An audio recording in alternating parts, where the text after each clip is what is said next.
Très bien. Écoutez, je vous propose de commencer notre cérémonie au nom du président, de M. Claude Oquet, ainsi que les membres du conseil d'administration de l'Union départementale. Je me permets de vous souhaiter à toutes et tous la bienvenue au sein de nos nouveaux locaux. Je tenais à excuser Madame Ricôme, directrice générale de l'ARS, qui soit va arriver un petit peu en retard, soit n'arrive pas du tout. C'est le message que j'ai eu sur mon portable à l'instant. Donc voilà, je vous le relais. Je voudrais également excuser l'absence de Madame Bobillet, présidente des Papillons Blancs de Lille, qui est dignement représentée aujourd'hui, et également l'absence de Monsieur Van Descapelle, président de l'association d'Hazebrouck.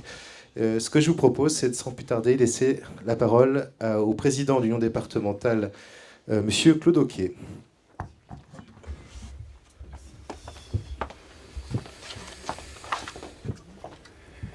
Bien, Monsieur le Président du Conseil départemental, Madame la Vice-présidente qui va arriver, je pense. Oui, tout à fait. Donc, on excuse l'ARS. Je voulais aussi saluer Monsieur Goé, qui est l'adjoint de Monsieur Toubon, qui nous avait le plaisir de venir pour une petite réunion de travail cet après-midi. Mesdames et Messieurs les présidents des API du Nord, du Pas-de-Calais et de la Picardie, Mesdames et Messieurs, j'ai l'honneur de vous accueillir ce matin au sein de locaux flambant neufs, comme vous avez pu les voir, de notre union départementale. En les visitant par petits groupes, vous avez pu constater la qualité des travaux de rénovation et d'aménagement. Je remercie en particulier notre contractant et notamment Société Access, que j'ai vu tout à l'heure, donc M. Bernard Lecoq, qui a non seulement répondu à nos attentes, mais aussi respecté le calendrier fixé. Je salue le suivi de nos travaux en interne par Mme Dupire et par Mme Lemans, qui ont su fédérer l'ensemble des collaborateurs de l'Union départementale, notamment lorsqu'il fallait déménager les bureaux. Il m'a été rapporté des talents cachés de déménageurs de notre chef comptable, Régis DeVos, et j'ai également pu constater que le bureau de notre directeur général a servi de garde-meuble, c'est pas pour ça qu'il a été placardisé, durant 2 mois. Donc je remercie les services généraux de notre IMPRO et de notre MAS, représentés ici par son directeur, et qui ont aidé pour ce déménagement. Et je tiens à remercier tous les salariés du siège pour leur compréhension quant aux gênes occasionnés. Ce n'était pas forcément agréable pendant ce temps-là. Nous pouvons nous féliciter du résultat car nous bénéficions de locaux adaptés pour que le siège interassociatif de notre union départementale poursuive ses missions. Avant de parler de nos missions, permettez-moi de faire un bref retour sur l'histoire de notre institution. En effet, il est primordial de savoir d'où l'on vient pour savoir où l'on est et où l'on va ensuite. Rien de viable ne se fait sans ce respect du passé. Et les fondations de notre union départementale sont suffisamment solides pour nous projeter vers un avenir ambitieux en faveur du public en situation de handicap. Un peu d'histoire, je disais. En 1953, Mme Tamboise et M. Malécou font la connaissance de Mme Lelandais, qui dirige à Ascq un petit centre pour les enfants handicapés. Mme Tamboise fait ensuite la connaissance de M. Lequim à Cambrai et de M. Stévenard de Denain, pour lancer les bases de l'Union départementale des Papillons Blancs le 14 mai 1960. Élue présidente de notre union départementale, M. Malécot devient président de l'UNAPI et Mme Tamboise sera élue présidente de notre union départementale et déléguée régionale à l'UNAPI. Se dépensant sans relâche entre Paris et notre région, en 1961, le conseil d'administration décide la création de l'IMPRO d'Ouani, qui ouvrira ses portes en janvier 1967 pour être le premier établissement de ce type avec une section d'internat.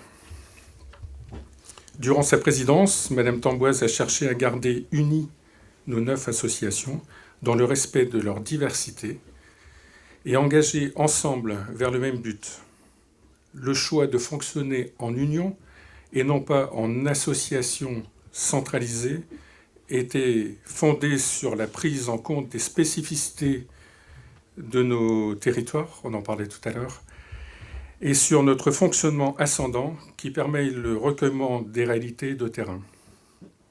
C'est ainsi que dès 1965, Mme Tamboise réunit les directeurs d'établissement pour construire une culture interassociative commune. Les CCR sont créés dans la foulée pour permettre aux parents de se rencontrer. Et en 1970, un service technico-commercial régional est créé après l'embauche de M. Priem 2 ans plus tôt. En 1975, Mme Tamboise quitte la présidence de l'UNAPI du Nord après avoir construit les fondations puissantes au point de pouvoir affirmer, je cite, « Notre passé a de l'avenir ». Depuis 58 ans, notre union départementale a pour but d'unir au plan départemental les associations des papillons blancs, à qui nous apportons l'expertise, le développement des ressources humaines et l'assistance en matière d'innovation et de promotion de la personne, ainsi qu'en matière de gestion et de finances. Nous avons également des relations étroites avec les associations associées qui sont l'ATI, qui émanent évidemment de notre mouvement, l'AGA Formation, Decalco et Chavaro, qu'on n'est pas allé voir, mais on pourra leur rendre visite. Les locaux du siège interassociatif accueillent les réunions départementales de toutes sortes, les directeurs généraux, nos DAF, nos DRH, nos responsables de systèmes d'information, mais aussi des groupes de travail thématiques portant sur l'autisme, l'insertion professionnelle, l'enfance ou encore celui dédié aux zéro sans solution. Tous ces temps de rencontre permettent la remontée de terrain, la construction de projets concrets, l'échange de pratiques ou encore la recherche de cohérence au sein de notre mouvement associatif. Nous accueillons aussi les séances de nos instances politiques qui permettent de faire le lien avec l'UNAPI, d'avoir une action concertée vis-à-vis des partenaires institutionnels et privés. C'est ainsi que cet été, par exemple, l'UNAPI du Nord, sur proposition de Bernard Verquin, qui est le président de Dunkerque, une convention a été signée avec le groupe d'Alkea pour envisager des réponses à des appels d'offres dans nos ESAT et nos entreprises adaptées. Je cherche Bernard, mais... Ah, il est là. Nous assurons également la représentation collective du mouvement parental. Nous avons suscité et nous suscitons encore de nos jours la création de dispositifs et nous soutenons le projet de nos associations. Notre union départementale joue un rôle d'harmonisation et de recherche de cohérence au travers de ses instances politiques. Ce rôle fédératif dans le Nord touche 13 000 personnes en situation de handicap, 6 500 salariés, 3 000 bénévoles et des budgets de fonctionnement de 300 millions. Ces chiffres associés à notre longévité et à la militance des parents que nous sommes font de nos associations des acteurs importants dans notre département. La particularité du Nord et ses nombreux arrondissements expliquent notre fonctionnement d'union, qui garantit un foisonnement d'actions qui, depuis les réalités des différents territoires. Nous avons un fonctionnement ascendant qui, certes, par moments, n'est peut-être pas aussi réactif qu'une organisation centralisée, mais nos associations ont démontré leur efficacité lorsqu'elles fonctionnent tous ensemble. Notre temps de concertation, de débat en interne garantit une réelle adhésion lorsque nous sommes d'accord pour nous engager. Affiliés à l'UNAPI, nous avons à cœur de contribuer à une société plus solidaire et donc plus inclusive. Bien avant que l'inclusion ne soit le mot à la mode, nos associations se sont pleinement inscrites dans les actions dites inclusives, mais nous souhaitons aussi dire qu'une partie de nos publics sont éloignés de ces réponses. En effet, à ce jour, 7000 personnes sont encore sans solution, alors que 7500 Français sont accueillis en Belgique, faute de places disponibles. L'état de nos listes d'attente témoigne à elle seule de la gravité de ces situations sans solution. les dispositifs inclusifs ou le maintien à domicile ne résoudront pas ces manquements qui nécessitent la mobilisation de nouveaux moyens. Nous avons accepté d'accompagner les restrictions budgétaires provoquées par les situations dramatiques des comptes publics, mais nous souhaitons que s'ouvre désormais une nouvelle étape pour répondre à toutes les demandes d'accompagnement des personnes en situation de handicap. Le département du Nord et l'ARS nous accompagnent régulièrement de façon efficiente dans un contexte de contraintes budgétaires et nous avons la chance d'avoir une MDPH réactive, même si elle a besoin d'un renfort de moyens pour réduire les délais de réponse aux personnes handicapées et aux familles dont certaines sont très angoissées par la lenteur du processus administratif qui reste malgré tout un parcours du combattant. Lors des créations des ARS, certains pariaient sur la disparition des départements. Force est de constater que le pari est perdu, Monsieur le Président. Ce qui renforce l'importance de l'échelon départemental de notre collaboration. L'UDAPI du Nord souhaite conserver son identité à l'échelon départemental tout en acceptant de mettre une partie de ses moyens disponibles pour l'échelon régional dès 2019. Par le biais de conventions, par exemple. Cette évolution est logique avec des actions d'ores et déjà entreprises, puisque notre siège interassociatif anime des projets régionaux d'ampleur, tels que le dispositif Ma Santé 2.0, ainsi que des projets transfrontaliers, comme c'est le cas avec le programme ICED, avec la PUI de Roubaix-Tourcoing. Sur le plan plus anecdotique, et vous avez pu le voir, le logo en 3D présent dans cette salle a été réalisé par nos amis de la PUI de Saint-Omer, ce qui prouve le dépassement de nos frontières administratives. Même si nos avancées sont significatives, nous restons humbles face à l'ampleur des nombreux défis qui nous attendent. Nous sommes décidés à poursuivre nos efforts en intégrant le fait que la véritable démarche d'union est aussi celle de l'ensemble des partenaires publics et privés mobilisés en faveur des personnes en situation de handicap. Je voulais vous remercier, Monsieur le CERF et Madame Manarino, ainsi que l'ARS, qui est malheureusement absente, de nous avoir renouvelé votre confiance en reconnaissant, en réaffirmant le rôle de l'Union départementale comme tête de réseau. Je pense que le travail réalisé depuis 18 mois par notre directeur général, M. Heller, y a fortement contribué.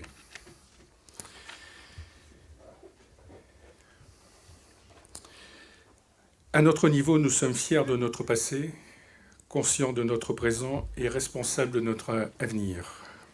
À ce titre, nous connaissons cet adage « Seul, on va plus vite, ensemble, on va plus loin ». Je voudrais conclure mes propos en vous remerciant tous pour votre présence qui témoigne de votre attachement à notre conception de l'union dans l'action. Merci.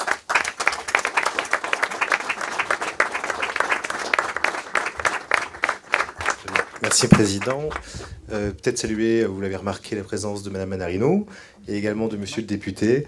Merci de votre présence à tous les deux. Je cède la parole bien volontiers à Monsieur le CERF, Président du département du Nord. Merci beaucoup. Bien, à mon tour de saluer les uns et les autres, de saluer Monsieur le Directeur Général, Monsieur le Président d'abord de l'UDAPI. Moi, je vais me faire avoir de la même manière, vous savez, sur le directeur général et le président, donc il faut que je fasse attention. Saluer M. Claude Oquet, donc président de l'UDAPI, saluer M. le directeur général Christian Hiller, saluer bien sûr l'ensemble des élus présents, M. le député, Madame la sénatrice et conseillère départementale du Nord, Martine Filleul, saluer ma vice-présidente en charge de l'autonomie, Geneviève Manarino, saluer ma collègue Marie-Christine Sénèque-Vavran, conseillère départementale du Nord et adjointe à la mairie de Lille, adjointe de Martine Aubry, saluer M. Goé, qui représente ici Jacques Toubon, défenseur des droits, saluer l'ensemble des responsables d'APEI de ce département et des départements limitrophes, et s'il y en a au-delà des départements limitrophes, même chose, de les saluer tous en leur titre et qualité. Mesdames, Messieurs, c'est un réel plaisir d'inaugurer les nouveaux locaux de l'Union départementale des associations de parents et amis de personnes en situation de handicap mental. Créée au début des années 60 par des parents d'enfants vivant avec un handicap, l'UDAPI, comme toutes les APEI, a su répondre à des besoins d'entraide et de reconnaissance à une époque où les personnes dépendantes et leurs proches étaient parfois quelque peu reléguées. Devenu un véritable enjeu du vivre ensemble, l'inclusion des personnes en situation de handicap est aujourd'hui une priorité. Priorité pour les pouvoirs publics et priorité, bien sûr, a fortiori, pour les départements et le département du Nord. Dans ce nouveau contexte, l'UDAPI du Nord assure la représentation collective et la défense des intérêts du mouvement parental auprès des différentes instances politiques et administratives, comme la Maison départementale des personnes handicapées, dont je salue également le directeur, la Commission des droits et de l'autonomie des personnes handicapées, le Conseil départemental de la citoyenneté et de l'autonomie ou le comité d'entente. À cet effet, l'UDAPI du Nord est aujourd'hui reconnu comme un acteur départemental incontournable dans la réflexion, la co-construction et la mise en œuvre des politiques de l'autonomie. Vous êtes ce que le département appelle des experts du quotidien, qui sur le territoire contribuent à donner du sens aux orientations départementales. Votre action à l'échelon départemental est un gage de proximité dans les échanges et de cohérence dans l'action qui est conduite au service des nordistes vivant avec un handicap. Depuis 2015, j'ai confié à Geneviève Manarino, que j'excuse d'ailleurs pour son retard, parce que c'est de ma faute son retard, donc là, elle était intervenue dans une autre commission. Donc j'ai confié à Geneviève la passionnante tâche qui consiste à préserver ou développer l'autonomie des personnes âgées et des personnes vivant avec un handicap. Il s'agit de soutenir la vie à domicile, de venir en aide aux aidants familiaux, de diversifier les modes d'accueil des personnes en perte d'autonomie et de proposer des solutions innovantes favorisant l'inclusion. L'avènement d'une société solidaire et inclusive, ardemment souhaitée par l'UNAPI, le département du Nord souhaite y prendre toute sa part. Trop souvent dévoyé, le terme inclusion trace pourtant des orientations claires. En effet, l'inclusion des personnes en situation de handicap vise à décliner le triptyque mixité, égalité, réciprocité. Par la mixité, la personne en situation de handicap ne vit pas à part. Son parcours de vie l'oriente de manière privilégiée vers le droit commun. Par l'égalité, la personne en situation de handicap est concernée par les règles de tous. On aurait tort de penser que l'inclusion est faite pour quelques-uns seulement. Par la réciprocité, la personne est et reste utile. La préservation du lien social et la citoyenneté sont des composantes essentielles de l'inclusion. En respectant ce triptyque, la société inclusive reconnaît toutes ses composantes et la personne concernée est au cœur de l'anticipation, de la construction et de l'évaluation des réponses apportées. Pour s'engager sans détour sur le chemin de l'inclusion, le département s'apprête à répondre à l'appel à manifestation d'intérêt, territoire 100% inclusif, lancé par le secrétariat d'État chargé des personnes handicapées. Plusieurs actions concrètes témoignent déjà de notre volontarisme en matière d'inclusion. Je pense au schéma départemental des solidarités humaines, à notre engagement dans la démarche nationale Une réponse accompagnée pour tous, au soutien volontariste d'ampleur vers les projets d'inclusion par l'habitat, qui se multiplient aujourd'hui, à notre volonté de mettre l'innovation au service de l'inclusion et enfin au chantier de la Maison départementale de l'autonomie. Cependant, nous voulons en faire davantage pour diversifier les réponses d'un bout à l'autre du parcours de vie, car trop de personnes, vous l'avez dit, Monsieur le Président, demeurent sans solution. Au titre de sa contribution en tant que chef de file de l'action sociale et médico-sociale, le département souhaitera agir par paliers pour devenir un département 100% inclusif. Les premiers paliers identifiés sont la transformation de l'offre pour une offre médico-sociale graduée, l'inclusion par le logement à travers un approfondissement significatif de notre politique en matière d'habitat inclusif, l'apport de réponses aux situations complexes. La contribution du département sera mise en œuvre et coordonnée dans le cadre de l'animation des commissions territoriales de l'autonomie, dont la généralisation sur tous les territoires sera votée, du moins je l'espère, dès lundi prochain par l'Assemblée départementale. Vous l'aurez compris, à l'impatience parfois légitime, même toujours légitime, des personnes vivant avec un handicap et à celle de leurs proches, répond notre volonté d'agir. Améliorer et simplifier l'accès aux droits, préserver l'autonomie des personnes, diversifier les solutions et innover pour adapter les réponses. Voilà ce qui guide notre travail quotidien pour qu'ensemble, nous bâtissions le Nord le plus agréable pour tous. Je me félicite enfin des relations très partenariales que l'on a avec l'UDAPI et je souhaite effectivement que ce partenariat puisse se développer, s'amplifier et donner le plus rapidement possible l'efficacité qui est souhaitée par tous. Merci à chacun d'entre vous.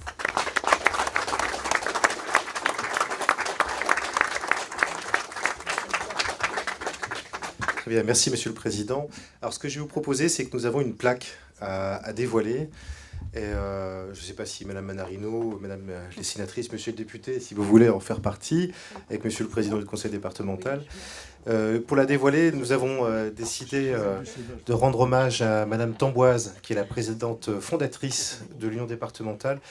Et vous allez découvrir une des phrases qu'elle a prononcées dans ses mémoires. Président, c'est vous qui donnez le tempo. C'est bon ? Allez, on y va.